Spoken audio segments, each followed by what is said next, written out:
আসসালামু আলাইকুম। বিডিসি নিউজে আপনাদেরকে স্বাগত জানাচ্ছি। আমি তমা চৌধুরী। মাজারে হামলায় নির্বাচন বানচালের ষড়যন্ত্র দেখছে বিএনপি। স্বাভাবিক প্রক্রিয়ায় দেশ না চলার অভিযোগ।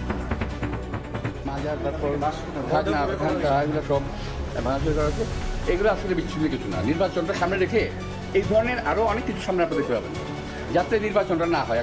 তৌহিদি জনতার নামে কারা এই কাজগুলো করছে আপনি দেখবেন, এদের পিছনে আন্তর্জাতিক ষড়যন্ত্র আছে। রাজবাড়ীতে লাশ পোড়ানোর ঘটনা খতিয়ে দেখছে সরকার। লাশ পোড়ানোর মতো ঘটনা ঘটেছে, এটা অত্যন্ত নিন্দনীয়। সরকার ইতিপূর্বে বারবার বলেছে যে মাজার সহ যে কোনো এই ধরনের প্রতিষ্ঠানে হামলার সরকার প্রশ্রয় দেবে না। মানবজাতির মুক্তির দিশারি মহানবীকে স্মরণে যশনে জুলুস। ঈদে মিলাদুন্নবীর বর্ণাঢ্য আয়োজনে সারা দেশে মুসল্লির ঢল। সমাজে অস্থিরতা অনিশ্চয়তা দূর হওয়ার আশা। নির্বাচন নিয়ে নানা শর্ত দলগুলোর। গণপরিষদের দাবিতে অটল এনসিপি। ভোটের আগে আলোচনায় সমাধান চায় জামাত। নতুন সংবিধানের যৌক্তিকতা দেখছে না বিএনপি। আর দুদিন পর ডাকসু নির্বাচন। শেষ সময়ে তুঙ্গে প্রচারণা, আচরণবিধি লঙ্ঘন ও সাইবার বুলিং নিয়ে পাল্টাপাল্টি অভিযোগ। ডাকসুতে ছাত্রদলের ৮ দফা ইশতেহার ঘোষণা।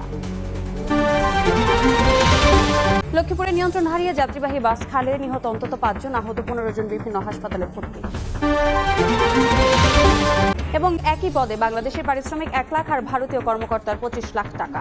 রামপাল তাপবিদ্যুৎ কেন্দ্র বেতন বৈষম্য সহ নানা অনিয়ম পেয়েছে দুদক, খতিয়ে দেখতে তদন্ত। মাজার ভাঙা সহ সাম্প্রতিক অস্থিরতার সঙ্গে নির্বাচন বানচালের ষড়যন্ত্রের সম্পর্ক দেখছেন বিএনপি নেতারা। তারা বলছেন, স্বাভাবিক প্রক্রিয়ায় চলছে না দেশ। তৌহিদি জনতার নামে দেশে যে নৈরাজ্য শুরু হয়েছে, এর পেছনে আন্তর্জাতিক আগামী ফেব্রুয়ারিতে জাতীয় নির্বাচন, কিন্তু দেশের আইন শৃঙ্খলা পরিস্থিতি নাজুক। মাজার খানকা শরীফে হামলা, কবর থেকে মরদেহ তুলে পুড়িয়ে ফেলা, রাজনৈতিক কার্যালয়ে ভাঙচুর, অগ্নিসংযোগের ঘটনায় বাড়ছে উদ্বেগ। গণ অধিকার পরিষদের সভাপতি নুরুল হক নূরকে দেখতে শনিবার দুপুরে ঢাকা মেডিকেল কলেজ হাসপাতালে যান বিএনপি স্থায়ী কমিটির সদস্য মির্জা আব্বাস। এ সময় মাজার ভাঙচুর প্রসঙ্গে তিনি বলেন, দেশে স্বাভাবিক পরিস্থিতি বিরাজ করছে না। ভাঙচুর হয়েছে, মাজার ভাঙা, মাজার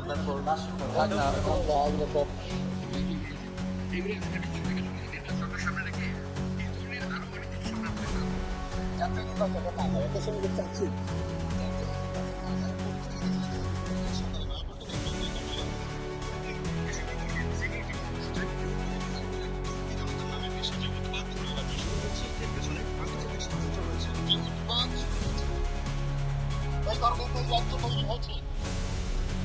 তৌহিদি জনতার নামে কারা এই কাজগুলো করছেন আপনি দেখবেন, এদের পিছনে আন্তর্জাতিক ষড়যন্ত্র আছে। মাজার ভাঙা, মাজারে সেখানে লাশ পুড়িয়ে দেওয়ার মতো ঘটনা যেটা গোয়ালন্দে ঘটেছে, এটার আমি বাংলাদেশ জাতীয়তাবাদী দলের পক্ষ থেকে তীব্র নিন্দা জানাচ্ছি। মাজারে হামলা এবং কবর থেকে মরদেহ তুলে পোড়ানোর ঘটনায় নিন্দা জানিয়েছেন স্থানীয় সরকার উপদেষ্টা আসিফ মাহমুদ সজীব ভুইয়া। এই ঘটনা খতিয়ে দেখে ব্যবস্থা নেওয়ার আশ্বাস দেন তিনি। এ সময় মব আর রাজনৈতিক কর্মসূচির পার্থক্য বোঝার আহ্বান জানান উপদেষ্টা। এদিকে ফ্যাসিবাদ ফেরার চেষ্টা করলে তা কঠোরভাবে প্রতিহত করা হবে বলে জানান উপদেষ্টা আদিলুর রহমান খান। ঢাকার বাইরে আলাদা অনুষ্ঠানে এ কথা বলেন তিনি।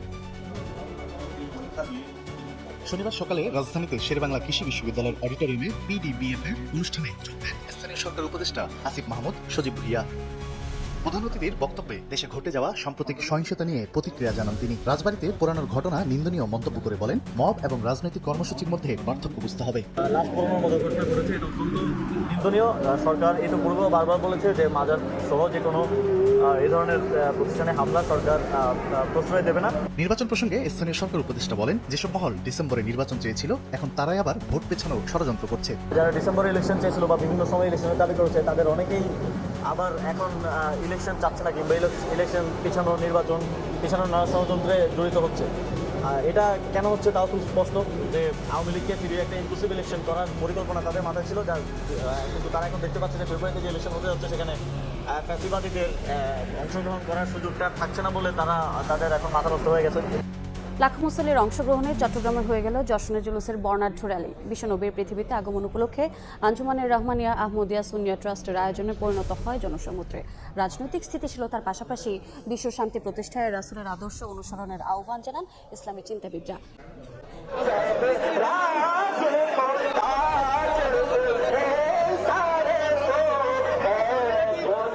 মুখে রাসূলের শানে দরুদ আর হাতে কালেমা খচিত পতাকা, মহামানবের প্রতি ভালোবাসায় লাখো প্রেমীর সমাগম। শনিবার চট্টগ্রাম নগর জুড়ে পবিত্র ঈদ মিলাদুন্নবী জশ্নে জুলুসে ঢল নামে ধর্মপান মুসল্লির। এদিন সকালে পাকিস্তান থেকে আসা আওলাদে রাসূল সৈয়দ মোহাম্মদ সাবি শাহকে বহন করা কাছেঘেরা গাড়িটি ১৬ শহর খানকা থেকে বের হয়। এটি যখন মুরাদপুর পৌঁছায় তখন দক্ষিণ ও উত্তর চট্টগ্রাম, ৩ পার্বত্য জেলা এবং কক্সবাজার সহ সারা দেশ থেকে আসা লাখো ধর্মপান মানুষের স্রোত নামে নগর জুড়ে। জিকির আজকার নবীর উপর দরুদ ও সালাম ছাড়া আর কিছু নয়। সকল জাতি আজকে এই বিশেষ দিনকে জন্য অপেক্ষা করে। মুরাদপুর ২ নম্বর গেট, জিসি সহ বিভিন্ন সড়ক প্রদক্ষিণ করা ৪ কিলোমিটার দীর্ঘ এই শোভাযাত্রায় ছিল মোটরসাইকেল র্যালি। রাস্তার দুপাশে ঢল নামে মানুষের। আমাদের রসুলের মেসেজ হচ্ছে শান্তি, মানবতা। আমাদের বাংলাদেশের জন্য এই শান্তি মানবতাটা ফিরে আসে। প্রত্যেক মুসলমানের জন্য সবচেয়ে বড় ঈদ হলো ঈদে মিলাদুন নবী। শান্তি প্রতিষ্ঠায় নবীর আদর্শে উজ্জীবিত হওয়ার কথা জানান আয়োজক ও ইসলামী চিন্তাবিদরা। আজকে আমরা মানব অধিকার প্রতি হুজুর বলছেন হুজুর আগে এইটা প্রবর্তন করে গেছে। আবার নবী হযরত মুহাম্মদ মুস্তাফা সাল্লাল্লাহু আলাইহি ওয়াসাল্লাম। আমরা সবসময় শান্তির কথা বলি, আমাদের হুজুর কেবলাও সেই মেসেজ দিয়েছে। ইনশাআল্লাহ গত 54 বছর ধরে জামিয়া থেকে, আঞ্জুমান থেকে সেই মেসেজ কিন্তু শুধু এই দেশে নয়, বিশ্বব্যাপী ছড়িয়ে পড়েছে। রাসূল পাক আসেন জমিনে শান্তি প্রতিষ্ঠা করার জন্য, যেখানে সারা পৃথিবী শান্তি প্রতিষ্ঠা করার বিষয়, সেখানে বাংলাদেশ একটা ছোট্ট জায়গা। ইচ্ছে থাকলে উপায় হয়। এই বাংলাদেশে রাসূল পাকের আদর্শ দিয়ে শান্তি প্রতিষ্ঠা করা সম্ভব। চট্টগ্রামে জশ্নে জুলুসে পদদলিত হয়ে 2 জনের মৃত্যু হয়েছে, আহত হয়েছেন অন্তত 6 জন। দুপুর 12:30টার দিকে নগরীর মুরাদপুরে এই মর্মান্তিক ঘটনা ঘটে। পুলিশ জানায় সকাল 10টার দিকে 16 শহর খানকা থেকে জশ্নে জুলুসের র্যালি বের করা হয়। নানা সড়ক ঘুরে 12:30টার দিকে মুরাদপুরে এসে খানকা শরীফে প্রবেশ করে।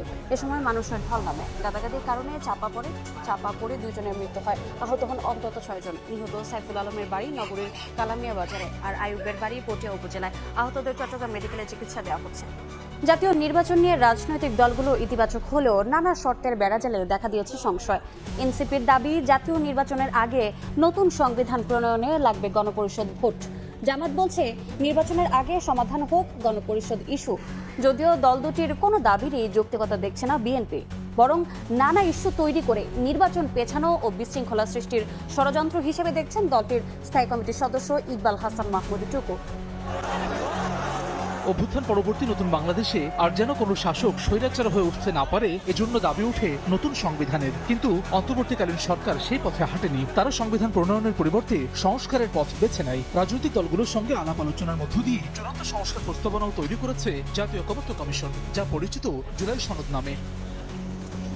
ঐকমত্য কমিশনের সংবিধান সংস্কার আলোচনায় তৎপর ছিল এনসিপি। যদিও রাজনীতির মাঠে নতুন সংবিধান নিয়েও সোচ্চার দেখা গেছে দলটিকে। ফেব্রুয়ারির প্রথমার্ধে জাতীয় নির্বাচন, প্রধান উপদেষ্টার এমন ঘোষণার পর তাদের তরফ থেকে আবারও জোরসোরে উঠেছে নতুন সংবিধানের দাবি, যা বাস্তবায়নে লাগবে গণপরিষদ নির্বাচন। এই দাবিতে সারা দেশে জনমত তৈরি করছে দলটি। শুরুতে শুধু গণপরিষদের দাবি থাকলেও এনসিপির এখনকার প্রস্তাবনা রাজনৈতিক বোঝাপড়ার মধ্য দিয়ে একই সঙ্গে জাতীয় সংসদ এবং গণপরিষদ নির্বাচনে, যার ব্যাখ্যা দিলেন দলটির এই নেতা। আমাদের পক্ষ থেকে বারবার বলেছে গণপরিষদ নির্বাচন, বিএনপির পক্ষ থেকে শুধু জাতীয় নির্বাচনের কথা বলা হয়েছে। কিন্তু এটা যদি রাজনৈতিক দলগুলো একটি বোঝাপড়ায় আসতে পারে, সেক্ষেত্রে একটা নির্বাচনকেই দুটির মর্যাদার অনুষ্ঠিত হতে পারে। ঐকমত্য কমিশনের দীর্ঘদিন যে আলাপ আলোচনা হয়েছে, গণপরিষদের বলা চলে যে একটা কাজ কিন্তু এই ঐকমত্য কমিশনের মাধ্যমে এগিয়ে আসছে। গণপরিষদ নিয়ে আলোচনায় বসতে রাজি জামায়াত। দলটির এই নেতা বলছেন, সরকারের প্রতিশ্রুত সুষ্ঠু নির্বাচনের জন্য ভোটের আগেই দাবি দেওয়ার সমাধান চান তারা।